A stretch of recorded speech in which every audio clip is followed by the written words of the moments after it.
అంచనా ప్రకారం ప్రతి ఎన్నికల్లో అదనంగా యువత ఒక 5% మంది మద్యానికి లోనవుతా ఉన్నారు. మద్యం తాగటం తప్పనే భావజాలం నుంచి మద్యం తాగటం స్నేహానికి, గౌరవానికి, ఆతిథ్యానికి ఒక చిహ్నంగా మారిన పరిస్థితి. ఒకనాడు ఎవరన్నా మద్యం తాగి అంత వాతావరణం తీసుకొచ్చారు. అంటే ఈ భావజాలంలో మార్పు తీసుకురావడానికి ప్రయత్నాలు చేయటం లేదు ప్రభుత్వాలు. అది ఆ ప్రభుత్వం ఈ ప్రభుత్వం అని అంటలేదు. దాదాపు అన్ని ప్రభుత్వాలు కూడా గత 4-5 దశాబ్దాల నుంచి చూస్తే మద్యం అనేది ఒక ఆదాయ వనరుగా చూస్తూ, మద్యం ఎంత ఎక్కువ అమ్మితే ప్రభుత్వానికి అంత ఆదాయం వస్తే ఆ ఆదాయంతో సంక్షేమ పథకాలు అమలు చేస్తే ఆ సంక్షేమ పథకాల ద్వారా ఓట్లు రాలుతాయి అనేటువంటి ఒక దృక్పథం గణనీయంగా పెరిగింది. ఈరోజు ఆంధ్రప్రదేశ్లో గత 5 సంవత్సరాలు మనం చూస్తే దాదాపు 1,50,000 కోట్ల రూపాయలు 1,50,000 కోట్ల రూపాయలు ప్రజల నుంచి మద్యం రూపంలో ఆదాయం పొందారు. అంటే సంవత్సరానికి సుమారు 30,000 కోట్ల రూపాయలు. అది ఎక్సైజ్ ఆదాయం కావచ్చు, ఆ మద్యం మీద సేల్స్ ట్యాక్స్ కావచ్చు, లేక బ్రివరేజ్ కార్పొరేషన్ యొక్క లాభాలు కావచ్చు, లేక రిటైల్ షాప్స్ యొక్క లాభాలు కావచ్చు, అన్నీ కలుపుకుంటే సంవత్సరానికి యావరేజ్న 30,000 రూపాయలు 30,000 కోట్ల రూపాయలు ఈ రాష్ట్రానికి వస్తాం. ఈ 5 సంవత్సరాల్లో 1.5 లక్షల కోట్ల రూపాయలు పొందాం. చాలామంది అంటారు ఈ ఆదాయం లేకపోతే ప్రభుత్వాలు నడవలేవు, ప్రజలు తాగుతూ ఉంటేనే, ప్రజలు తూలుతూ ఉంటేనే ప్రభుత్వాలు కదులుతూ ఉంటాయి. కానీ మన పక్కన ఉన్న బీహార్ రాష్ట్రం 2016 నుంచి సంపూర్ణ మద్య నిషేధం అమలు చేస్తున్నారు. అక్కడున్న ముఖ్యమంత్రి నితీష్ కుమార్ 2016 ఏప్రిల్లో ప్రారంభించారు. ఈ రోజుకి అక్కడ అమలవుతా ఉంది. అనేక లోపాలు ఉండొచ్చు, అక్కడక్కడ అక్రమాలు జరగచ్చు, చుట్టుపక్కల రాష్ట్రాల నుంచి దొంగ మద్యం రావచ్చు. కానీ అదంతా 5% 10%. మొత్తం మీద అక్కడ మద్యం లేకపోవడం వలన బీహార్ లాంటి రాష్ట్రం, మనకన్నా వెనుకబడిన రాష్ట్రం, మనకన్నా ఆదాయంలో వెనుకబడిన రాష్ట్రం ఈరోజు పురోగమిస్తూ ఉంది. అంటే అక్కడ ఆదాయం లేకపోయినా ఆ ప్రభుత్వాలు నడుస్తూ ఉన్నాయి. కాబట్టి ఆదాయాలు ఉంటేనే ప్రభుత్వాలు నడుస్తాయి, ఆదాయం ఉంటేనే ప్రభుత్వ వేతనాలు చెల్లిస్తారనేటిది ఒక బ్రహ్మ మాత్రమే. మన దేశంలో ఈరోజు నాగాలాండ్లో, మిజోరాంలో, గుజరాత్లో 4 రాష్ట్రాల్లో ఎక్సైజ్ ఆదాయం లేదు. కానీ ఆ రాష్ట్రాలు ముందుకెళ్తాం. ప్రభుత్వాల యొక్క బాధ్యత పెద్ద ఎత్తున ప్రచార కార్యక్రమాలు నిర్వహించాలి.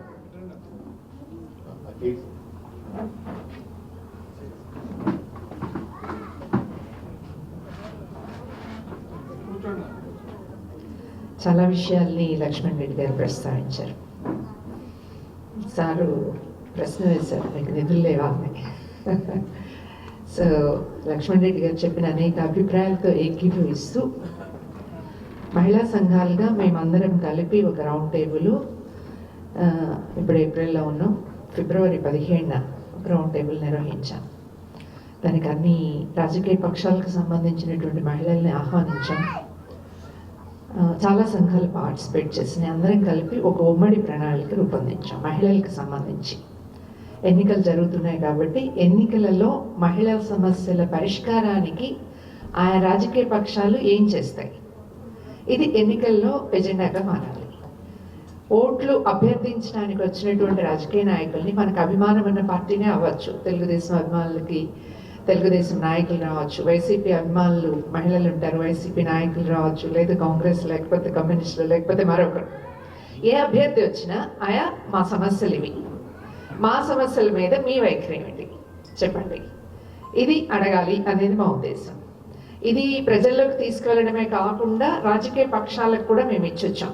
అన్ని రాజకీయ పక్షాలకి, వైసీపీకి ఇచ్చొచ్చాం, అలాగే తెలుగుదేశం పార్టీకి ఇచ్చొచ్చాం, జనసేన పార్టీకి ఇచ్చాం, కమ్యూనిస్ట్ పార్టీలకు ఇచ్చాం, కాంగ్రెస్ పార్టీకి ఇచ్చాం, అలాగే ఇక్కడ ఉన్న ఇతర రాజకీయ పక్షాలు వీసీకి ఇలాంటి పార్టీలకు కూడా ఇచ్చాం.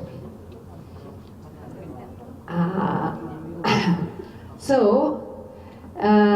ఈ రాజకీయ పక్షాల నుంచి బహుశా నేను చూసినంత వరకు ఏమైనా మిస్ అయి ఉంటే సరిచేయండి ఎవరైనా ఉంటే.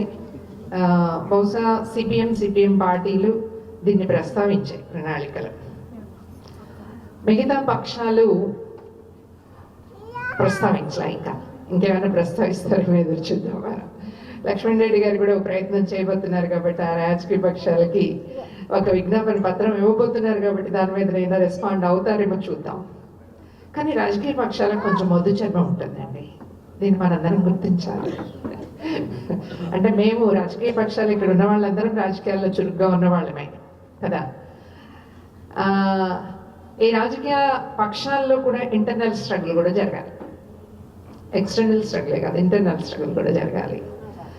అంటే ఏది మంచి ఏది కాదు అని మీరు కన్విన్స్ అయితే ఆ కన్విన్స్ అయినటువంటి దాన్ని తీసుకువెళ్ళడానికి ముందుకు తీసుకువెళ్ళడానికి ప్రతి ఒక్కరూ ప్రయత్నం చేయాలి బయట సమాజంలో కూడా. లక్ష్మణ్ రెడ్డి గారు చైర్మన్ అయ్యాక నేను ఆయనకు ఫోన్ చేసి అడిగాను.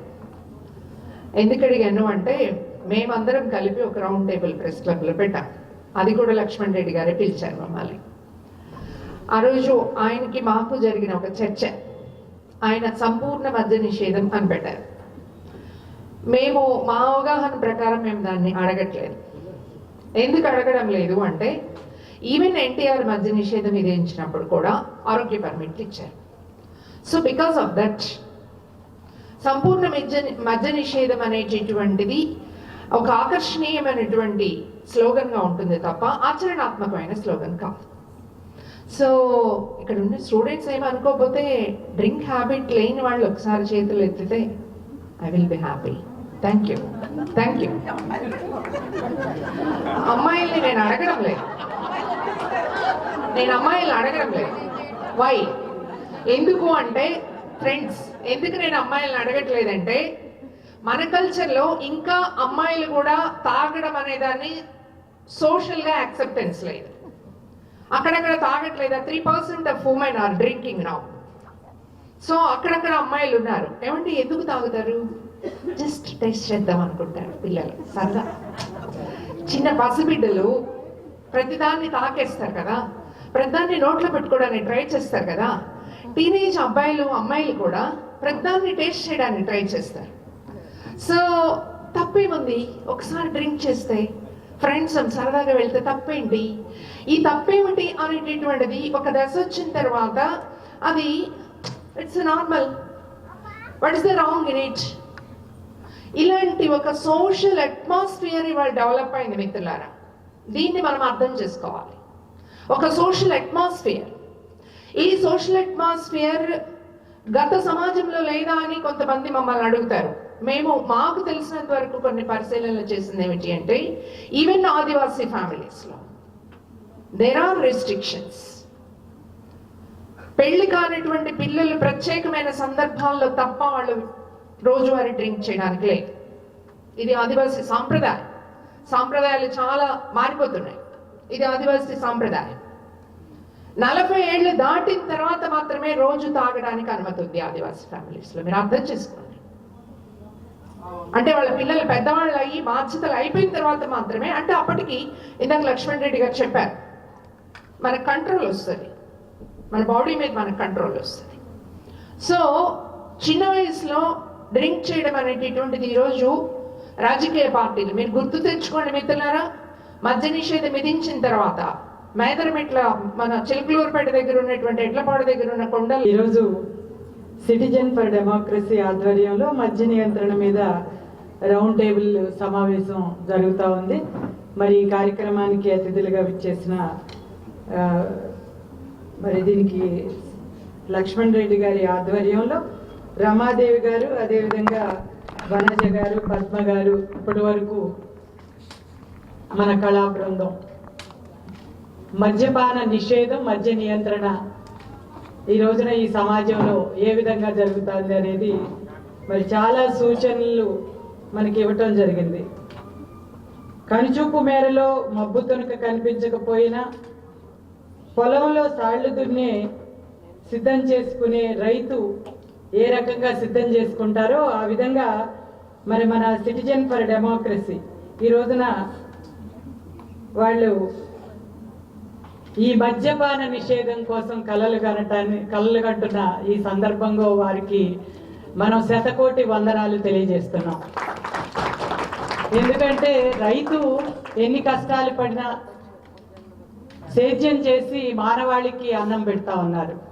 మరి అదేవిధంగా ఇలాంటి సంఘ సంస్కర్తలు అనాలి మనం, మరి మహిళా సంస్థలు, ఈ రోజున మహిళా సంఘాలు, వీళ్ళంతా కూడా సమాజ వృద్ధి కోసం, సమాజ మరి మంచి కోసం వీరు చేసే త్యాగాలు అనాలి, లేకపోతే ఉద్యమాలు మరి ఎంతో కొంత తప్పనిసరిగా ఎప్పటికైనా మార్పు అనేది తీసుకొస్తాయి. ఎందుకంటే మనం చాలా దురాచారాలని రూపుమాపుకున్నాం. కరోనా లాంటి మహమ్మారిని మనందరం కలిసి రూపుమాపాం. అటువంటిది మనందరం తలుచుకుంటే ఏదైనా సాధించగలం. మరి ఆ రోజున ఒక సారా ఉద్యమాన్ని రోసమ్మ గారి ఆధ్వర్యంలో, ఒక మహిళ ఆధ్వర్యంలో ఎంత పెద్ద ఎత్తున సారా ఉద్యమం జరిగింది. మరి ఆ రోజున ఒక న్యూస్ పేపర్లో కానీ మీడియాల్లో కానీ నేను బాగా చిన్న వయసు, మరి ఈనాడు పేపర్లో పుంకాలుగా మద్యపాన నిషేధం ఎందుకు జరగాలి, మరి ఆ ఉద్యమానికి చేయూతనిస్తూ వాళ్ళంతా కూడా చాలా కార్యక్రమాలు ఆ రోజున కళాజాతాలు చాలా మంది చేయటం జరిగింది. మరి ఆ దీనిలోనే అప్పుడు ఎన్టీఆర్ మద్యపాన నిషేధాన్ని ప్రకటించడం జరిగింది. మరి ఎప్పుడైతే ప్రజలందరూ ఉవ్వెత్తున లేచి తమ సంకల్పాన్ని తెలియజేశారో తప్పనిసరిగా ప్రభుత్వాలు కూడా దిగి వస్తాయి, దానిలో తేడానే ఉండదు. కానీ దానికి తూట్లు పడుస్తూ కొంతమంది అవినీతి పరులు మరి దాన్ని తూట్లు పడవటం జరుగుతుంది. ఆ రోజున అంత పెద్ద ఎత్తున ఆ ఉద్యమానికి స్పందించి మద్యపాన నిషేధాన్ని మరి ప్రకటించినప్పుడు మరి వెంటనే ఆ ఊళ్ళల్లోనే కల్తీ సారాన్ని తయారు చేయటం, బట్టీలు పెట్టడం, వీటన్నింటితో ఒకేసారి 20 మంది 30 మంది చనిపోయారని వార్తలు, ఇవన్నీ కూడా అంత పెద్ద ఉత్సాహాన్ని అణిచేసిన సందర్భం మనం చూసాం. మరి ఆ రకంగా ప్రజలు అందరూ కూడా కావాలని కోరుకుంటే మరి వచ్చి తీరుతుంది. కానీ ఈ రోజున మరి వాళ్ళే అంటున్నారు, అన్ని మన పవిత్ర గ్రంథాల్లో కానీ, ఇప్పుడు రమా గారు కూడా నేను చెప్పినప్పుడు కొన్ని సందర్భాలలో ఆ రోజున ఒక సాంప్రదాయంగా ఏదైతే మద్యాన్ని తీసుకున్నారో, సురాపానం అని దేవతల గురించి చెప్పుకునేటప్పుడు కూడా మనం వింటాం చరిత్రలో. మరి అటువంటిది ఈ రోజున ఒక పుట్టినరోజు జరిగినా, మరి చనిపోయిన రోజు అయినా సంబంధం లేదు, పుట్టినా చనిపోయినా, ఒక ఫంక్షన్ అయినా పెళ్ళైనా ఏదైనా కూడా పార్టీ చేసుకుందామా అనేది చాలా మామూలుగా అనుకునే మాటగా జరిగిపోయింది. ఇవాళ ఈ సమాజంలో నిజంగా ఒకప్పుడు, అంటే మా చిన్నప్పుడు నేను గుర్తు చేసుకుంటే ఊళ్ళో ఎవరైనా ఒకళ్ళు ఆ తాగుడికి అలవాటు పడిన వాళ్ళు ఉంటే వాళ్ళని వెలివేసినట్లుగా చూసేవారు, వాళ్ళ వంక విచిత్రంగా చూసేవారు. వాళ్ళ ఇంట్లో ఆడవాళ్ళని కూడా చాలా జాలి చూపులు చూసేవారు. అయ్యో ఇంట్లో అతను తాగేసి ఎక్కడంటే అక్కడ పడిపోతాడని. కానీ ఈ రోజున అది ఒక ఫ్యాషన్. మరి అన్నింటికి కూడా అది ఇవాళ చాలా మామూలుగా తయారైపోయింది. వాళ్ళు మందు తీసుకుంటున్నారు, తాగుతున్నారు అని అంటే అది చాలా మామూలు విషయంగా తయారవటంతో అది తప్పు కాదేమో అనే ఉద్దేశంతో అలవాటు లేని ప్రతి ఒక్కరూ కూడా ఇవాళ దానికి బానిస అయిపోవటం, జీవితాలు పాడు చేసుకోవటం అనేది జరుగుతూ ఉంది. మరి ఆ రకంగా మనం ఎప్పుడైతే లీనియన్స్ ఇచ్చామో, పర్వాలేదు తాగితే తప్పే ఉంది అనేది మరి జరిగిందో, మరి ఈ ప్రభుత్వాలు కూడా తమకొచ్చే ఆదాయాన్ని వదులుకోవు. కందకు లేని దొరగా కత్తిపీట కిందకనే ఏదో ఒక సామెత ఉన్నట్లుగా అసలు సమాజంలో వీళ్ళకే లేదు, వీళ్ళందరూ కూడా ప్రోత్సహిస్తూ ఉన్నారు. కుటుంబాల్లో వాళ్ళ బిడ్డలు వెళ్ళి తాగుతూ ఉంటే ఎంతవరకు నియంత్రిస్తూ ఉన్నారు, మనకెందుకు, మన ఆదాయం ఎందుకు పోగొట్టుకోవాలి అనేటట్లుగా ఈ రోజున మరి ఈ ప్రభుత్వాలు ఉంటే దానికి ఇంకొక అడుగు ముందుకేస్తూ ఈ ప్రభుత్వం అధికారంలోకి వచ్చి ఆ రోజున అన్ని రకాల వరాలు ఇచ్చేసి నేను మద్యపాన నిషేధం అమలు చేస్తాను దశల వారీగా అని చెప్పి ఈ రోజున ఇదే మరి ప్రభుత్వం మరి దారుణంగా ఒక కల్తీ సారాన్ని తయారు చేసి అది కూడా 60 రూపాయలు ఉన్న మద్యాన్ని 200-250 రూపాయలు చేసి రేటు పెంచితే తాగకుండా ఉంటారు, భయపడతారని చెప్పి ఒక చిన్న సాకు చెప్పి, మరి అది నిజంగా దానిలో ఇప్పుడే చెప్పారు వనజ గారు, విషపూరితం. అది ఎంత విషపూరితం అని అంటే, మేము ఈ రోజున ఇంటింటికి కూడా ఓట్ల సమయం కాబట్టి మేము ప్రతి ఇంటికి వెళ్ళినప్పుడు వాళ్ళు ఎంత ఆవేదన పడుతున్నారంటే, మహిళలు గతంలో కూడా మా భర్తలు తాగి వచ్చేవారు, కానీ ఈ రోజున ఇతన్ని తిడుతూనే ఉన్నారు ప్రతి ఒక్కరు. ఇతని ముందు మహత్యం ఏంటో మాకు తెలియదు, కానీ విపరీతంగా తాగటం. నా దగ్గర ఉన్న ఒక ఆవిడ, పెద్ద ఆవిడ చెప్పారు, నా కొడుకు తాగటమే కాకుండా నా దగ్గర ఉన్న పెన్షన్ కూడా లాక్కుని తీసుకెళ్లి తాగి తన ఆరోగ్యాన్ని పాడు చేసుకోవటం. ఒక రియల్ ఎస్టేట్ యజమాని చెప్తా ఉన్నాడు, గతంలో పనులకు వచ్చేవారు, తాగేవారు, బలంగానే ఉండి పని చేసుకునేవారు సోమవారం నుంచి వచ్చని, కానీ ఈ రోజున ఆదివారం తాగితే మళ్ళీ సోమవారం అక్కడికే వెళ్తున్నారు, ఆ బెల్ట్ షాపుల దగ్గరికి. మంగళవారం వెళ్తారు, డబ్బులు చేతిలో పూర్తిగా అయిపోతాయి, మళ్ళీ పని చేద్దామని వస్తారు, కానీ వాళ్ళలో సత్తు అనేది ఉండదు. నిస్సత్తుగా తయారయ్యి వాళ్ళు పనులు చేయలేని పరిస్థితుల్లో ఉన్నారు. ఇంత కల్తీ మద్యం గతంలో ఎప్పుడు చూడలేదు. అంటే ఒక నేరస్తుడు, ఒక అవినీతి పరుడు ముఖ్యమంత్రి అయితే ఆ ప్రభుత్వాలు ఎలా ఉంటాయి అనే దానికి సాక్ష్యం ఇవాళ ఇప్పుడు తయారు చేసే ఈ మందు.